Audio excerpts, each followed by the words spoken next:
أعوذ بالله من الشيطان الرجيم بسم الله الرحمن الرحيم الحمد لله رب العالمين والصلاة والسلام على سيد الأنبياء والمرسلين محمد صلى الله عليه وسلم وعلى آله وصحبه أجمعين. Falëndrimi dhe lavdrimi i takon Allahut, krijuesit të botëve, sunduesit absolut. Paqja dhe shpëtimi i tij qoftë mbi të dërguarin Muhammedin sallallahu alaihi wasallam, mbi familjen e tij fisnike, mbi shokët e tij besnik dhe mbi të gjithë ata të cilët ndjekin rrugën e tij deri në ditën e gjykimit. Fillimisht ju përshëndes gjithëve me përshëndetjen më të bukur islame, selamu alaikum wa rahmatullahi wa barakatuh. Duke lutur Allahun xhalla xjalaluhu që në këtë tubim dhe në këtë mezhlis të zbret mëshirën dhe udhëzimin e tij, në veçanti në këtë ditë të veçantë të shpalljes së pavarësisë të Kosovës, duke uruar që me të vërtet secili prej neve ta din domethënien e saj dhe në veçanti të asaj që e tha hoxha i nderuar imami Çazmedin Efendiu dhe njëkohësisht edhe ligjëruesi tjetër, për ato peripeti dhe sprovat cilat ka kaluar populli jon, e që nuk ka dyshim se janë të rëndësishme ato të cilat kanë kaluar për ta njohur të ardhmen. Por njëkohësisht janë të rëndësishme edhe ato të cilat na e bluajnë mendjen tonë gjatë gjithë kohës tonë që jetojmë për të ardhmen. Andaj, s'do mend se askush tjetër si Islami ynë, si feja jon islame, si besimi jon në Allahun e Madhrishëm dhe Islami si koncept i jetës son nuk do t'i jepte përparësi rëndësisë të atdheut dhe dashurisë ndaj tij. Andaj, ato elaborime që i boni hoxha me disa fjalë të shkurtra imami ju i nderuar, shumë domethënëse që gati çdo rresht i saj mund të bëhet temë, e që e di që këtë ka bërë me qëllim që njerëzve t'ja u jep një dritë të zgjedhur për të dhezur për atë rëndësi të dashurisë tonë ndaj vendit tonë dhe ndaj njerëzve tonë. E s'do mend se diaspora dhe njerëzit që janë gurbet kanë nevojë për ta njohur vetveten, kanë nevojë për ta njohur besimin në Zotin e Madhrishëm, kanë nevojë për ato shkrime dhe ato përzjatje kombëtare të cilat ndodhin në popullin ton, më shumë se sa në atjerë që jem në atë vorbullën gjithmonë të ndodhive atje ku poshtë ku jemi në Kosovë, në Maqedoni dhe në Shqipëri. Andaj nuk është gjithmonë kjo mrekullia e medias që sot e kemi ne dhe mund të informohemi për gjithçka. Baza kryesore e informimit ton, e dashurisë son, e lidhmërisë son është njohja e krijuesit xhalla xhelaluhu. Dhe njohja e adresës tënde në faltorën tënde, në xhamin tënde, në vendin ku adhurohet Allahu i Madhrishëm. Dhe s'do mend që prej imanit ton është edhe ajo dashuria ndaj atdheut, edhe ajo dashuria në vatanin tënë, sepse Muhamedi a.s. ka thonë, dashuria ndaj vatanit është prej besimit. Edhe aje ka pas vatan Mekën e madhnushme, kur e kanë përjashtu njerëzit e vetë, jo armiku një populli tjetër apo kumbi tjetër, ka thonë më i Mekë e bekuar sa e dashur je për mua. Po mos të nxirrshin banorët e mi, ata kushërit e mi, ose ata populli im, asnjëherë nuk do të largohesha nga ti.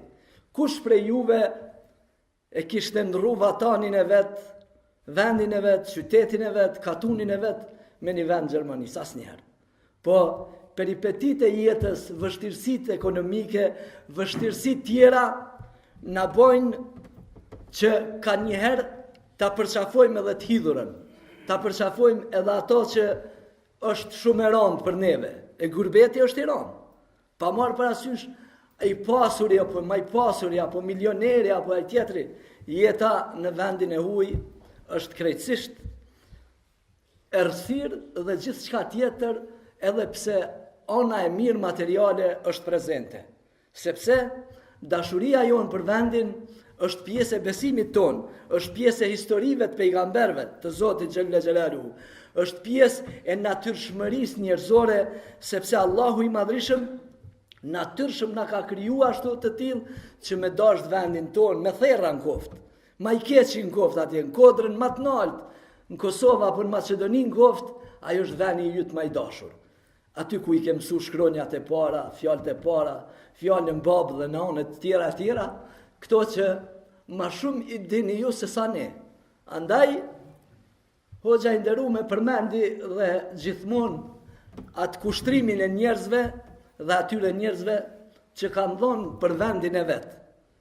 Edhe në ditë të vështira dhe në ditë luftrave, ka pas njerëz edhe njerëz. Na kemi qenë, si që përmena se s'ka qenë teme imja, kjo po hoxha e përmendi, me mira njerëz në krum të Hasit, e në Tropoj, e në Kuks, e në ato fshatrat e Cahanit, e Padeshit, e të Kolshit, Kuksit, e tjera, duke prit shumë mija me armë dhe shumë edhe pa armë.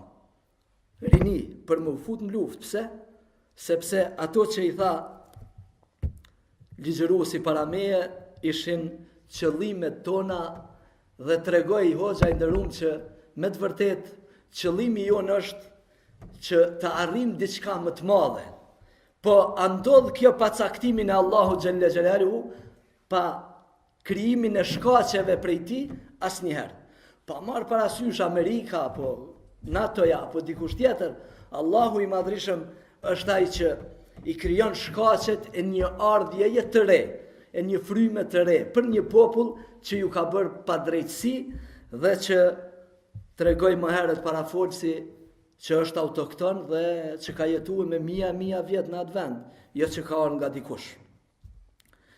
Andaj vatani dhe Adheu është fortesa kryesore e vendit vetë ku jeton një njeri, dhe sado që jemi larg me kilometra prej tij, duhet mundohemi ta ndërtojmë këtë fortesë, ta ndërtojmë këtë ndërtesë, ta ndërtojmë lidhshmërinë tonë dhe mos ta harrojmë.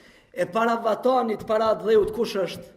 Fortesa, qeliza dhe ajo kryesorja e jetës tonë përgjithësi është familja.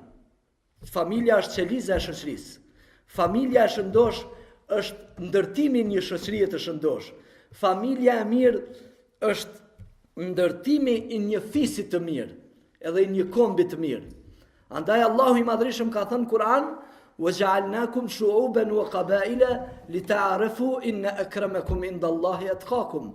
Dhe ne ju kemi bërë juve popull dhe fise, që të njifenin mes veti, por më i miri për juve është dhe më fisniku ai që është më i devotshëm. Dhe Muhamedi a.s. ka thënë: "Khairukum li ehlihi." Më i miri për juve është ai që është më i miri për familjen. Andaj nuk guxojmë të krijojmë shkputjet tona familjare nga egoizmi material që është në këtë dynja dhe në këtë jetën tonë të ngarkuar shumë materialisht dhe të ngarkuar shumë teknologjikisht dhe të ngarkuar shumë psikologjikisht. Na, shumica jonë e njerëzve tonë jemi smu. Pse jemi të smur na?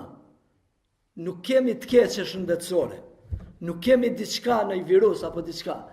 Kemi probleme me njohjen e qëllimit tonë këtë botë. Për ata, nga njëherë si shoqëri, jemi euforik. Kur duhet të përdoret ajo euforia, vetëm në ato rastet e veçanta kur sprovohet njeriu me luftë. Atëherë gulshon njeriu dhe thotë: "Ha, po shkojnë luftë." Ose po shkoj se po më humb familja, po më humb bardhëmëria. Ato janë raste që ajo arsyetohet. Kurse patriotizmi momental, patriotizmi duke pi çaj, patriotizmi që është shumë i nxehtë në debate dhe polemikat nxehta, dhe kur thirrët aksioni mu tërheq, kjo është definitiv e paarsyeshme. Sepse Zoti i Madhrishëm nuk na ka obliguar të tillë, për ata ulemaja kanë quajt, cili kanë thonë është xhihadi më i miri. Xhihadi nafs. Xhihadi ndaj vetvetes, ndaj kojtës, ndaj asaj egos që e kien mrena. Pra xhihadi më i miri është luftimin ndaj vetvetes tonë, luftimin ndaj egoizmit tonë, luftimin ndaj asaj që të brenë ty në psikologjin tonë dhe gjithmonë jeton me ambicje krejtësisht në humner i humbur. Pse se vetëm puna dhe ajo euroja të intereson, as gjë tjetër. Ja, hoc, na jena ardhë ko, veç më fitue. Po jo, nuk është ajo. Ajo është e pamoralshme nëse e bën ti ashtu. Se kje mënyra dhe mënyra të arrish të pasuria, po nuk është i gjithë çmimi i jetës tonë dhe këtu, sepse Zoti të krijoi me mendje dhe logjik të dalluar nga krijesa tjera.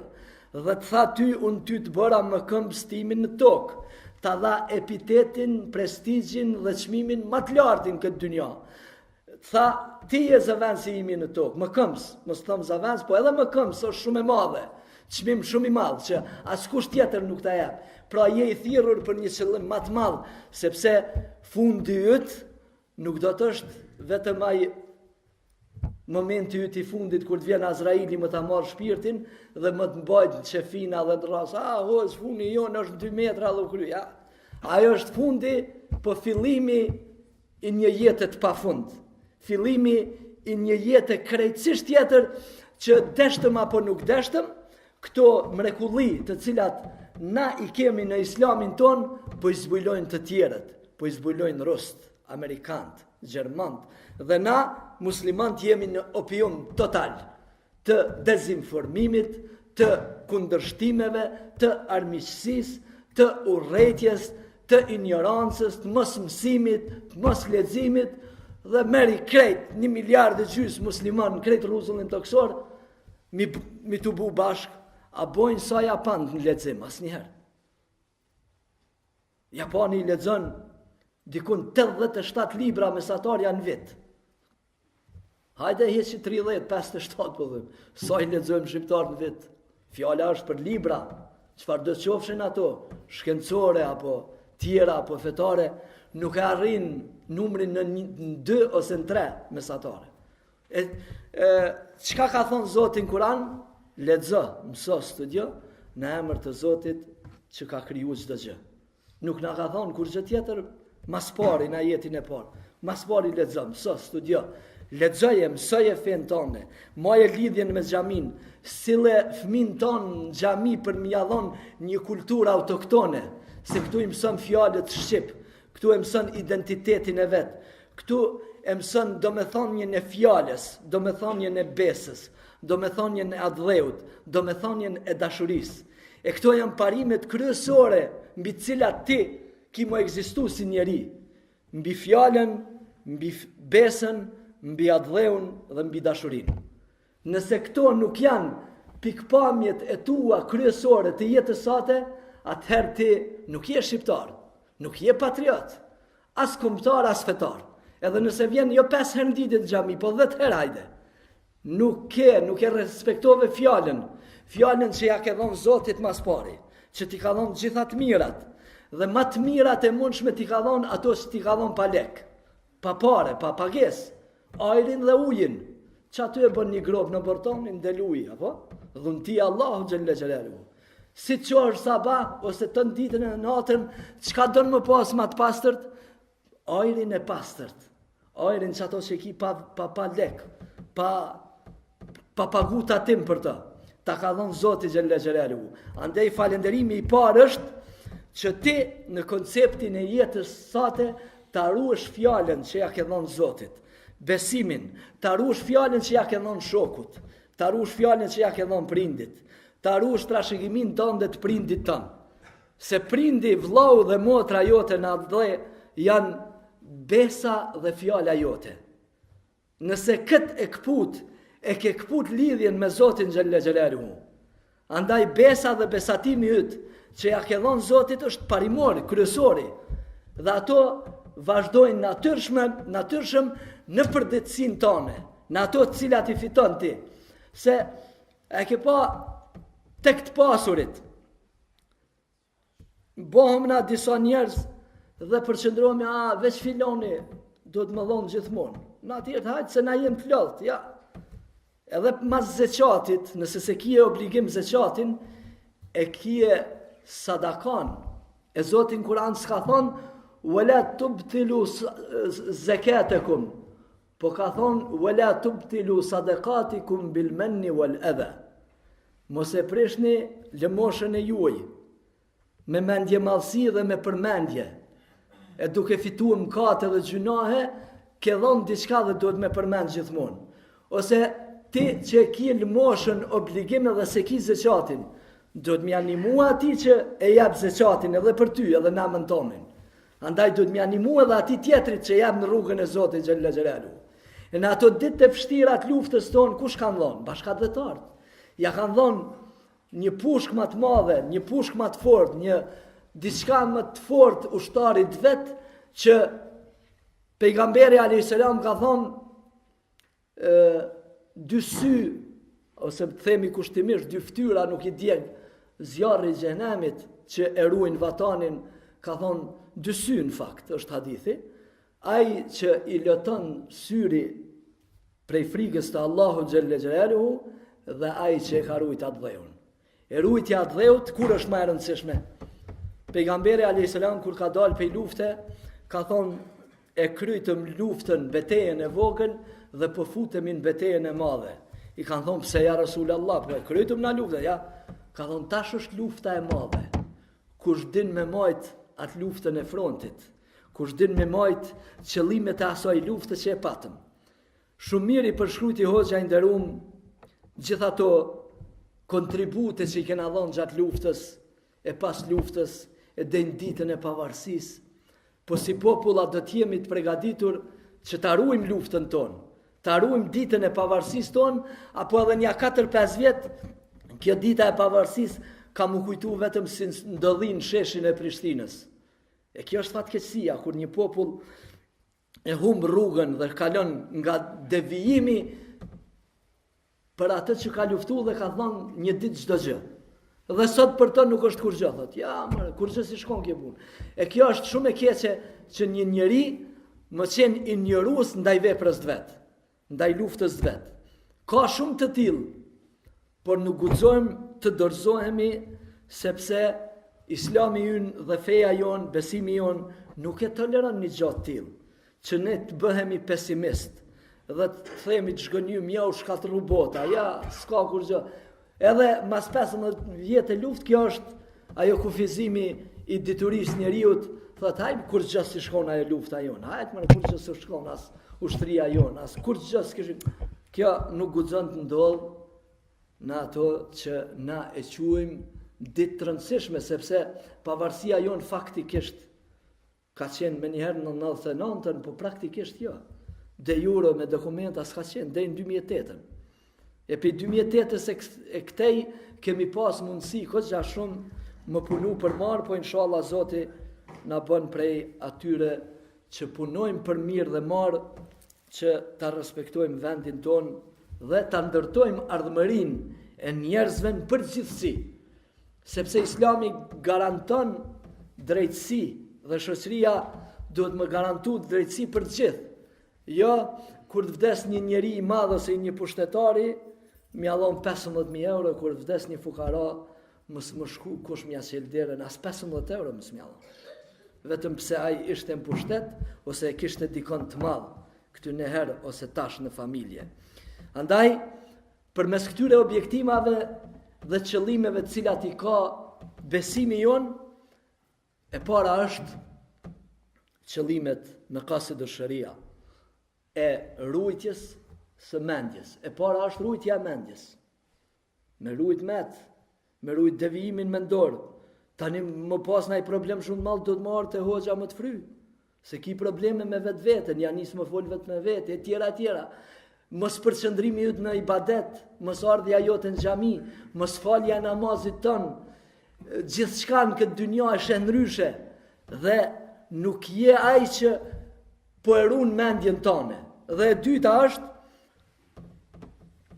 ajo rujtja e jetës, se mendja ta jep qëllimin që ti duhet me rujt jetën, duhet me siguru familjen, duhet me siguru të afërmit, duhet me qenë i mirë që shka qenë Rasulullahi për familjen e vetë dhe për rrethin e vetë shembëltyr, besnik, i sinqert në ato të cilat i ke, në rujtjen e pasurisë, atë fitimin tonë, do të me dhonë ka një sadak, ka njerë, gjithmonë, robi pasurisë, robi asaj që e fiton, jo, rujtja pasurisë sate është ajo kur pastrohet më shpesh, kur t'i jepsh dikuj më shumë, kur mos u tut kur që nëse ke dhënë diçka në xhami 20 euro, 100 euro, 200 euro, une me plot përgjegjësi po them, po edhe hoxha ju ka tregu, s'ka shans që Zoti mos më t'i zaventsu ato mrena shumë pak ditëve.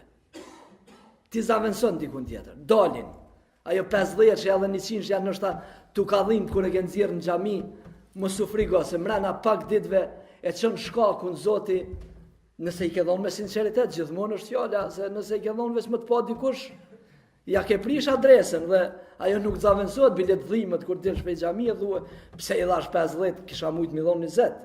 E kjo rujtja e pasurisë, edhe kjo e ka filozofinë e vet të lidhur me zemrën, me qëllimin tënd. Kur të pastrosh qëllimin dhe je i sinqert në vendimin tënd, nuk ka dyshim se ajo pasuri ka mu të pastru ty. Dhe ki më qenë shumë i qetë me ato të cilën e ke vepru. Tjetra është rujtja e nderit. Rujtja e nderit, rujtja e moralit. Edhe pse je larg familjes, edhe pse je larg tuve, më vepru çka dush, hajtë më nëse ka së më shek kërkush, dhe kërkush s'ka lidhje me mua, unë e bëj çka du. Rujtja e nderit është shumë me rëndësi në jetën tonë, sepse dietarët i kanë pyet, kanë thonë kur njeriu dihet sa është i devotshëm. Kur është në vetmi, kur jesh i vetëm, kur falësh vetëm, kur lutesh vetëm, kur je me xhamat, shtin xhamati e shkon xhami, kur shkojsh atje te shtëpia jote falu, lutu me sinqeritet, lutu për familjen tënde, lutu sepse Zoti ka më t'i qel rrugët e suksesit tënd. E puna e bjen suksesin, se ti lutu të ditën edhe natën, e mos puno ditën, nuk të bje sukses kërkush. Puna është ajo që të ka lidhë dhe të bën njeri ty, dhe pa tjetër që pasuria jote do të rritet dhe nderi ju do të ruhet. Se kallaj është më vepru jo ndershëm në një vend ku nuk nje kërkush. Se popullata shumica këtu janë shqiptar. Me Gjermonin, me Turkun, me atë tjetrin, me Francezin, me Zvislanin, më nësh më po gjithçka. E ajo është që të sheh Zoti i Madhrishëm dhe të kanë kujdes gjithmonë, andaj mundohu që të ruash nderin tënd dhe moralin tënd, sepse Allahu i Madhrishëm i tha Muhamedit sallallahu alaihi wasallam, wa innaka la ala khuluqin azim, se ti me të vërtet o i dërguar i Allahut je më i ngrituri, më i larti në moralin tënd. Nuk i tha as je i kurajshit, as je më i bukuri, as do t'jesh më i forti, as që do të ngresun e ty dikon dhe ta shesh madhështin time, kur gjë? Po ti je më i miri dhe më i ngrituri në moralin tënd. Dhe ashtu ishte Muhamedi sallallahu alaihi wasallam. Dhe e fundit dhe pesta është ruajtja e fesë. Nëse edhe mendjen, edhe nderin, edhe pasurinë, edhe gjitha i ke rujt, nuk e ke rujt besimin tënd, edhe këto tjera t'i rujnë edhe tjertë. Edhe ai që i beson lopës atje një ndithat unë e jam më i miri. E më ruj nderin, e ruj pasurin, e ruj familjen tem, e ruj, por në fund kujna i beson lopës. Edhe nuk i vje marrë heq. Thët, lopa është e shajt, unë i besoj lopës, ai tjetri Budës, ai tjetri një idhulli tjetër, një planeti tjetër. Këto janë bestytni dhe largim nga baza kryesore që besimin e kanë devijum. Ai tjetri është, thot, ky është djali i Zotit, Isa është djali i Zotit, Zoti ka djalë, ka njëherë Isa është vetë Zoti, shpirti i shejtit. Shumë tjera konceptet të cilat na devijojnë nga besimi jonë. Pra, na si musliman e kemi për obligim që ta ruajmë nderin ton, por njëkohësisht ta ruajmë fen ton në përgjithësi. Sepse këto janë ato objektivat kryesore që na ndihmojnë në ruajtjen e atdheut, në ruajtjen e vatanit, në ruajtjen e asaj besës tonë, e atdheut tonë, dhe dashuria jote vjen nga natyrshmëria jote, sepse një dietar thot, njeriu është mendje që gjykon, zemër që dashuron dhe trup që lëviz. Pra, mendje që logjikon dhe gjykon, ti me mendjen tone i përcakton qëllimet e jetës tone në këtë botë. Dhe mendja është kryesorja që ja jep krijesës njeri epitetin njeri dhe krijesa më e ndershme dhe më e dalluar nga tjerat. Zemra, nëse nuk don ti je i shkatërruar, nëse nuk i don xhamatin ton, nëse nuk i don kombin ton, nëse nuk e don familjen tënde, nëse i shkput lidhjet farefisnore, definitiv je i larguar dhe je i futur në mëkate të mëdha. Sepse pejgamberi a.s. ka thonë që më i miri për juve është ai që është për familjen dhe i man lidhjet farefisnore. Dhe ajeti i Kuranit është që ai që i man lidhjet farefisnore është më i mirë tek Allahu i Madhrishëm. Andaj të mundohemi që këto ti kemi në përditshmërinë tonë, sepse trup jemi, lëvizim, punojmë pastaj, nëse e kemi mendjen në rregull dhe zemrën në rregull. Pejgamberi a.s. ka thonë, nëse përmirësohet zemra më falni, përmirësohet i gjithë trupi. Kur zemra është në rregull, kur zemra nuk urren, kur zemra nuk është ajo që e kundërshton ato të cilën e beson. E kur të besosh në Allahun e Madhrishëm me zemër, me qiltërsi, i qetë në ato të cilën ta kalon obligim Allahu i Madhrishëm në këtë dynja, patjetër që do të jesh i qetë. S'ka sulm kardiologjik, po, kur të ushqesh keq, ushqesh jo natyrshëm, kur të ngarkohesh shumë lukth, kur nuk e ndon lukthin tënd që ka thonë Muhamedi a.s. Një pjesë ushqim, një pjesë ujë dhe një pjesë ajër. Kur të ulesh më hongër, nuk din mu ngi. Ajo shkatërrim i shëndetit, edhe në aspektin mjekësor, edhe në aspektin fetar. Pra duhet me lënë gjithmonë në 3 pjesat lukthin tënd, se e ngarkon shumë. E pastaj vëlla i ri ke po vdes, ta pra, po vdes. Sulmi, truni, qarkullimi gjakut, mbyllet damari zemrës, stendat e tjera përfundon në emergjencë, është e natyrshme. E kur t'jesh i matur në ato të cilat ti i ke për të mirën tënde, atëherë patjetër që do të kesh rezultat, sepse Muhamedi a.s. ka thonë 2 dhunti janë ato të cilat njerëzit nuk ja din kur vlerën. Shëndeti dhe koha e lirë. Pra dija vlerën shëndetit dhe ta shfrytëzosh atë kohën tënde të lirë për të mirat e kësaj dynjaje, e atëherë do të jesh më i mirë edhe për veten tënde, edhe për rrethin ku jeton, edhe për atë dheun tënd. E Mulla Idris Xhilani ka thonë, pa fe nuk ka dhe pa dhe nuk ka fe. Ndërtimi i shtetit, ndërtimi i pavarësisë, ndërtimi i ardhmërisë një shteti nuk ka fillu me 2008-ën, as me 99-ën, që e thanë histori i nderumi, po breza dhe breza dhe breza. A thu, kush kanë qenë këta kandilat ndriçues gjithmonë që i kanë dhonë mendimet më të mira për vatanin, për atë dashurinë, për luftën, për të mirat familjare, kanë qenë ata gjithmonë që kanë njoftë Zotin mas pari. Dhe kanë ditë që çmimi i dëshmorit është çmimi më i lartit në dynjë. Nuk e kanë bëvë veç për veti, por e kanë bë në kryerjen e obligueshmërisë tyre ndaj vatanit. E Mulla Idris Xhilani ka qenë i pashembull në veprat e tij, e shumë Mulla Idriza të tjerë, e shumë hoxhallar të tjerë, e Müderris Ymer Prizreni, e Sulejman Vokshi, e vëllezrit Frashëri, e hoxhallar të tjerë, e Hoxh Voka, e shumë hoxhallar të Shqipërisë të mesme, edhe të Veriut të Jugut, edhe të trojeve tona etnike në Maqedoni, e shumë të tjerë që ja kanë dhënë kuptimin pavarësisë. Dhe Bidibra ja ka dhënë kuptimin sepse e ka shënuar kushtetutën e Shqipërisë. Edhe ajo kushtetut hala është shumica e saj. E Hoxh Bidibrës, ai që e ka ngriti pari flamurin në Vlorë, dhe që e ka bë kushtetutën e shtetit shqiptar, bashkë me Ismail Qemalin. E ata e kanë pas një të kalume, por historia po vërtetohet dita ditës, po pastrohet nga papastërtit moniste dhe komuniste që kanë qenë, e tash po dalin realitetet.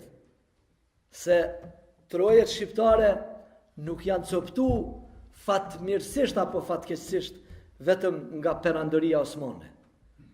Po ato traktatet, edhe traktati i Londrës, edhe marrëveshja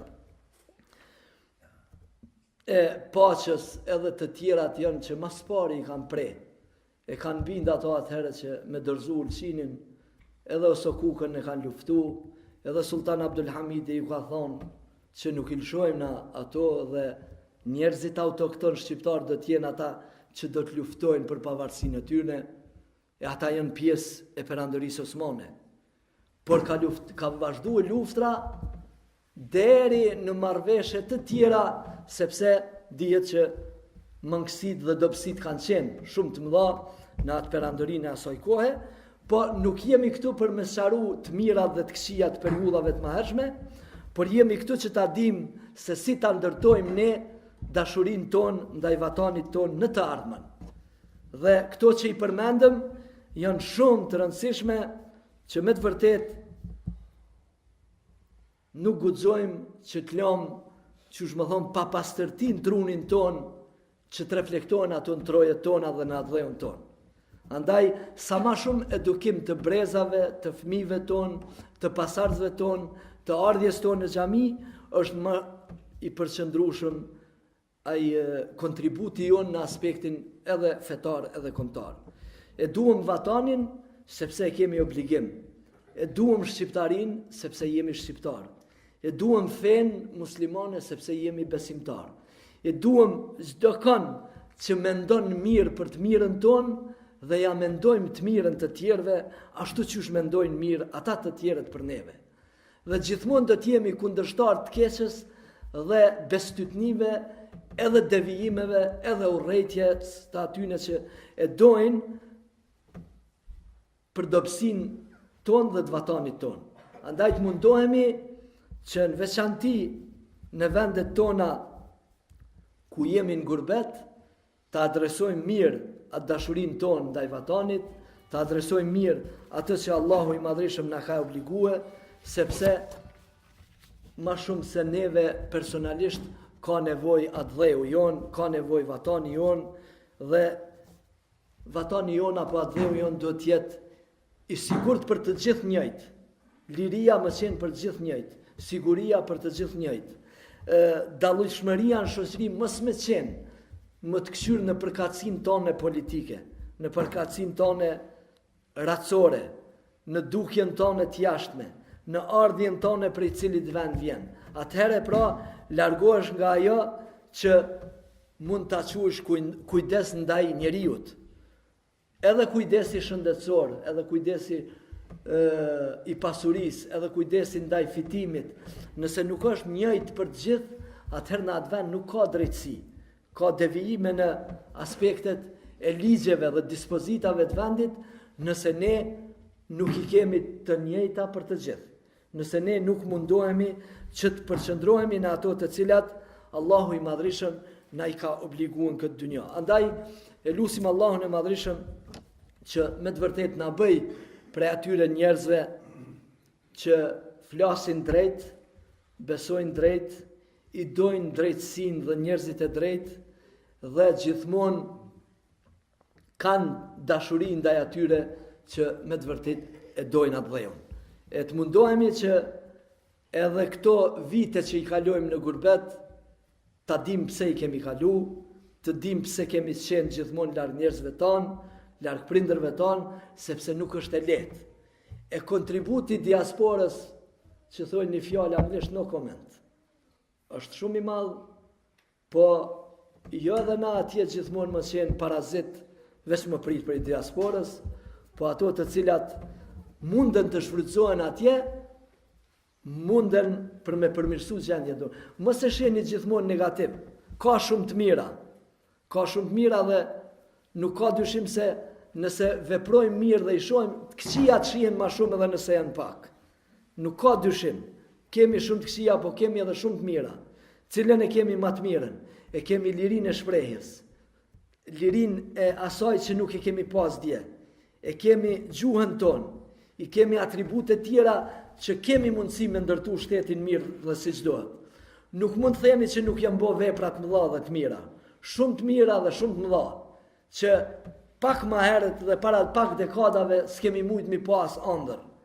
Andaj mos t'i prishim ato me disa dytësore dhe degëzore e sekondare, mos t'i prishim ato vetëm duke hedhë në media dhe në informim vetëm lajme të këqija, po të mundohemi që t'jemi ma të bashkuar, ndoshta për politikën e sotshme, është shumë ma mirë më qenë na shqiptarë në 3 shtete apo në 4, po nesër ndoshta nuk do t'jetë kështu.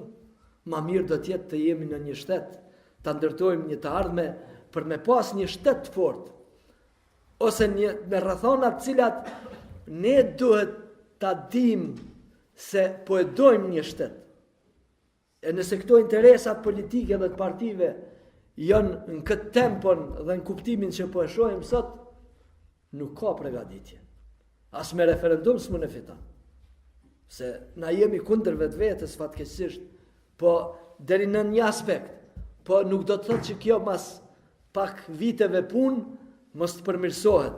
Po mbi të gjitha jemi vëllezër, edhe shqiptar po se po, por edhe fetar, sepse Zoti në Kur'an ka thonë innamal mu'minuna ikhwatun faslihu baina akhawaykum, me të vërtetë besimtarët janë vëllezër dhe përmirësojeni vëllazërinë tuaj. E kemi për obligim ta përmirësojmë vëllazërinë tonë. Mos mundohemi që kur të shohim diçka të keq ta proklamojmë shumë, është mirë ta fshehim edhe fjalën, edhe bartjen e fjalëve, edhe përgojimin, edhe shpifjen. Këto nuk janë sifatet besimtarit, sepse nuk i bën dobi vetes tënde, nuk i bën dobi as rrethit ku jeton, e as shoqërisë, e as atë dheut tënd, sepse nuk je i thirrur për gjëra të tilla.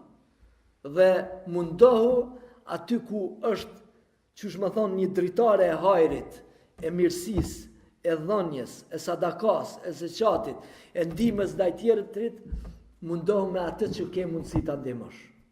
Mos e lëm barrën vetëm me 2-3 personave ose vetëm me një grupi të vogël, sepse ti do të përgjigjesh për ato. Nuk ka më përgjigja, e ka krye manetin ai. Pak a shumë a krejta, nuk ka rëndësi. Ti edhe 5 euro nëse i ke pas xhep, ke pas mundësi me dhon 1 euro. Andaj mos e ndoj veten nga ajo hija të cilën Allahu xhalla xhelaluhu ka më garantue për ata të cilët kanë dhënë në rrugën e Zotit, për ata të cilët kanë qenë të pastërt në besim dhe gjithmonë e kanë atribue edhe pasurinë e vet, edhe jetën e vet për hir të Allahu xhalla xhelaluhu.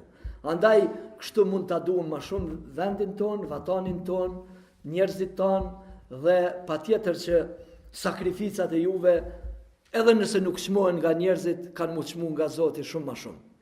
Edhe kam ju 10 fishu shpërblimi tek Zoti xhalla xhelaluhu, sepse Zoti në Kur'an ka thonë çdo njeri prej juve, prej femrës dhe mashkullit, që vepron mirë, do t'i garantojmë atij një jetë men amila minkum salihan min dhakarin wa untha falnuhayyiyannahu hayatan tayyiba. Do t'ju garantojmë atyre një jetë të bukur, një jetë të mirë, një jetë të qetë, një jetë me gjitha të mirat e kësaj dynjaje. Po edhe përfundimin e kësaj jete me lehtësi, edhe fitimin e jetës së ardhshme ahiretin me shumë të mira dhe begati që ato nuk mund t'i paramendojmë na në këtë dynja. Edhe nëse jetojmë në gradacelet më të bukura të botës. E ato janë të garantuara për besimtarët e sinqertë, për ata të cilët janë të çiltër dhe të sinqert në veprat e tyre në këtë dynja. Andaj të mundohemi që edhe ata mësues ton, edhe ata hoxhallar ton, edhe ata letrart, shkrimtart, luftëtart që kanë dhënë kontribut, t'ja u dim vlerën, por njëkohësisht t'jemi bashkëpunëtor të asaj fryme për cilën ata kanë dhënë gjithçka për jetës tyne. Dhe nuk ka dyshim se edhe na do t'jemi me ta kur Allahu i Madhrishëm i shpërblen në këtë botë dhe në botën tjetër. E lutim Allahun e Madhrishëm që na bëj prej atyre që me të vërtet ta adhurojmë më të mirën për vendin ton, për atë dheun ton, për pavarësinë ton shpirtërore dhe materiale. Nëse nuk kemi pavarësi shpirtërore dhe shpirti jon nuk është në rregull, asnjëherë nuk do të kemi pavarësi materiale tjetës, e si shoqëni nuk do të kemi pavarësi të adheut të atyre qëllimeve të për cilat jemi krijuar në këtë botë. Andaj, Allahu na ruajt vendin ton dhe të na mundsoj që të dhom kontribut në rrugën e tij në këtë botë dhe ai të na ruaj vendin ton nga armiqtë e mbrëmshëm dhe të jashtëm, nga ata që ja dojnë të keqen popullit ton, e nuk ka dyshim se ai është i gjithmonë dhe i gjithfuqishëm për të quajtur në vend ato dëshirat e tij kur ne i kemi prioritet të jetës tonë, sepse ai na krijoi në mënyrën më të mirë dhe na bëri njerëz, dhe atëherë kur ta dojmë veten tonë dhe atë dheun tonë, patjetër që do ta duam edhe rrugën e Zotit xhalla xhelaluhu. Ne lutim Allahun e Madhërisëm edhe juve t'ju shpërblej për dëgjimin dhe të na falni për zgjatjen. Edhe një herë ju përshëndes dhe ju falenderoj shumë kryesisë, kryetarit të xhamisë, imamit nderuar dhe juve xhamatli që kontribonin këtë vend, e asnjëherë mos jeni të zhgënjur pse jetoni këtu dhe kontriboni për vendin tuaj. Këto janë caktime dhe kaderet Zotit, na nuk mujmë ndryshu, po lidhja jonë do të më ekzistuar gjithmonë për hir të Zotit Madhërisëm. Wa sallallahu ala Muhammedin wa ala alihi wa sahbihi ajma'in. Allah ju shpërblet për dëgjimin.